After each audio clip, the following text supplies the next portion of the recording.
శ్రీ నారా చంద్రబాబు నాయుడు గారికి ప్రత్యేకించి ఈరోజు ఒక హిస్టారిక్ డే. అసెంబ్లీలో కొన్ని దశాబ్దాల పోరాటం తర్వాత వర్గీకరణని ఈరోజు చాలా విజయవంతంగా బిల్లుని ప్రవేశపెట్టి దాన్ని సాధించిన ఘనత గౌరవ ముఖ్యమంత్రి శ్రీ నారా చంద్రబాబు నాయుడు గారిదా. అలాంటి సక్సెస్ఫుల్ ఈ రోజున శాసనసభ్యులందరూ ఈ క్రీడా సమ్మేళనం తాలూకు మన ప్రైజ్ డిస్ట్రిబ్యూషన్ కానీ, అలాగే ముఖ్యంగా ఈ కల్చర్ ప్రోగ్రామ్ చూస్తే నాకు నేను చేసిన గబ్బర్ సింగ్ సినిమాలో నా పోలీస్ స్టేషన్ సీన్కి వచ్చింది. చచ్చిపోయాను నిన్న. అంటే నేను ఎప్పుడు నా లైఫ్లో ఇన్ని దశాబ్దాలు అంటే మాకు కొంచెం మన అసెంబ్లీలో ఇన్ని దశాబ్దాలుగా ముఖ్యమంత్రి గారిని మన నారా చంద్రబాబు నాయుడు గారిని చూస్తున్నప్పుడు ఎప్పుడు ఆయన ముఖం ఇంత నవ్వుగా నేను నా జీవితంలో మనం ఎవరూ చూడలేదు. అసలు ఎప్పుడు అంటే అంటే నవ్వే పరిస్థితులు ఉండవు. ప్రత్యేకించి ఇందాక మన గౌరవ శాసనసభ్యులందరూ కల్చరల్ ప్రోగ్రామ్స్ చేస్తూ ఉంటే ఒక నియోజకవర్గాన్ని బాధ్యత మోసే ఎమ్మెల్యేకి ఇన్ని బాధ్యతలు ఉంటే 175 నియోజకవర్గాలు, ఆల్మోస్ట్ ఒక ఇన్ని పార్లమెంట్లు, 25 పార్లమెంట్లు, ఒక రాష్ట్రం, ఇన్ని కోట్ల మంది జనం బాధ్యత మోసే వ్యక్తి నవ్వు రావడం అనేది ఉండదు. ఎప్పుడు లోపల ఎలా చేయాలి సమస్యను ఉంటుంది. అలాంటి వ్యక్తికి మీరు, అలాంటి బలమైన నాయకుడికి మీరు నవ్వు కలిగించినందుకు మనస్ఫూర్తిగా మీకు చేతులెత్తి నమస్కరిస్తున్నాం. ఒక సింపుల్గా చెప్పాలంటే మీరు చేసిన performance simple I can say wow. అసలు ఎంత ఆనందాన్ని ఇచ్చిందంటే నేను మర్చిపోయాను. నేను అసలు అంటే నేను ఇంటికి వెళ్ళి కూడా కొన్ని రోజులు నవ్వుకునే పరిస్థితి ఉంది నాకు. అంటే ఇది ఎంత అంటే ఇది మన ఒక్కళ్ళకి ఆనందం కాదు. ఇది శాసనసభ్యులు అంటే ఎప్పుడు వ్యక్తిగత కక్షలు, గొడవలు, అరుపులు, కేకలు అన్న సంస్కృతి గత 5 సంవత్సరాలుగా చూసాం. అలాంటిది మనందరం విభిన్నమైన పార్టీలకు చెందిన వాళ్ళం, అందరం కలిపి ఎన్డీఏ కూటమి. అలాంటి ఇదే వేదిక మీద అనుకుంటగా మన ఎన్డీఏ కూటమి మొత్తం ఆ రోజున పురంధేశ్వరి గారు కానీ, నేను కానీ అందరం ఆ రోజున గౌరవ ముఖ్యమంత్రి గారిని ప్రతిపాదించినప్పుడు ఒక కొత్త ఆశ కలిగింది. రాష్ట్రానికి 5 కోట్ల మంది ప్రజలకి, దేశానికి ఒక బలమైన, ఒక సమర్థవంతమైన నాయకత్వం ముందుకు వచ్చింది నడిపించడానికని. ఈ రోజున సమర్థవంతమైన నాయకత్వమే కాదు, ఆనందాన్ని పంచే నాయకత్వం కూడా శ్రీ నారా చంద్రబాబు నాయుడు గారిలో చూసాం.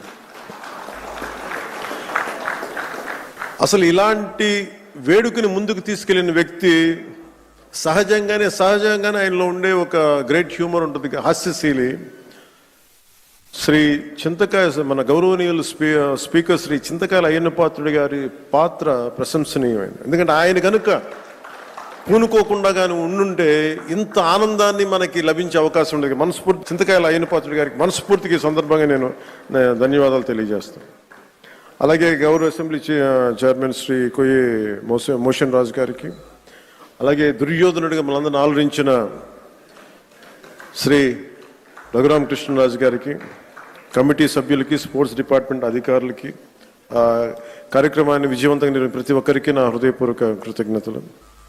ఈ 3 రోజుల పాటు మన శాసనసభ్యులు cricket, tennis, shuttle, volleyball, kabaddi, athletics, tug of war అనే క్రీడల్లో ఉత్సాహంగా పాల్గొనే క్రీడా స్ఫూర్తిని ప్రదర్శించారు.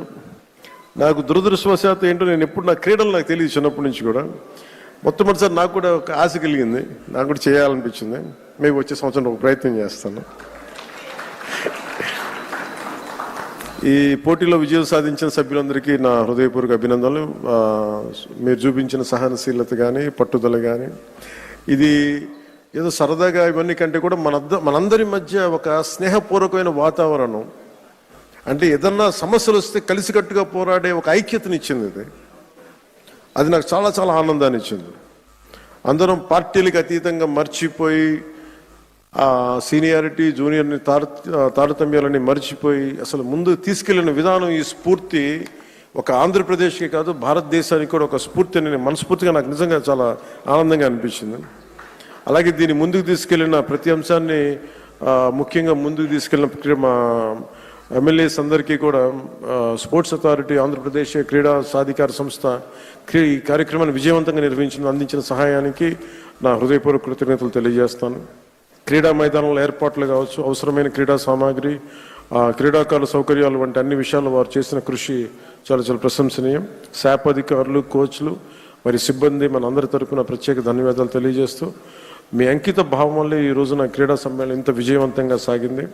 ఈ సమ్మేళనం విజయవంతం చేసిన ప్రతి ఒక్కరికి నా మనస్ఫూర్తిగా అభినందనలు తెలియజేస్తూ, ఈ పోటీలో పాల్గొన్న ప్రతి ఒక్కరికి నా ప్రగాఢ అభినందనలు తెలియజేస్తూ, విజేతలకు మరొకమారు శుభాకాంక్షలు తెలియజేస్తూ, మనందరం ఈ స్ఫూర్తిని, ఈ ఆనందాన్ని ముందుకు తీసుకెళ్తూ ఈ ప్రజా సంక్షేమం కోసం, ఆంధ్రప్రదేశ్ అభివృద్ధి కోసం గౌరవ ముఖ్యమంత్రి గారి స్వర్ణాంధ్రప్రదేశ్ 2047 దిశగా అందరం అడుగులు వేయాలని, ఈ కనీసం నేను ప్రతిసారి పదే పదే చెప్తాను, ఈ ఆనందం కనీసం స్థిరత్వం ఇవ్వాల్సిన ఆనందం, కేవలం మనం ఈ రోజున ఆనందంగా ఉండటమే కాదు, ఈ ఆనందాన్ని వచ్చే కనీసం 1.5 దశాబ్దం పాటు మనందరం కృషి చేసి ముందుకు తీసుకెళ్తే తప్ప ఈ గాడి తప్పిన ఈ రాష్ట్రాన్ని గాడి పెట్టాలంటే కనీసం 15 సంవత్సరాలు కనీసం పనిచేయాలి.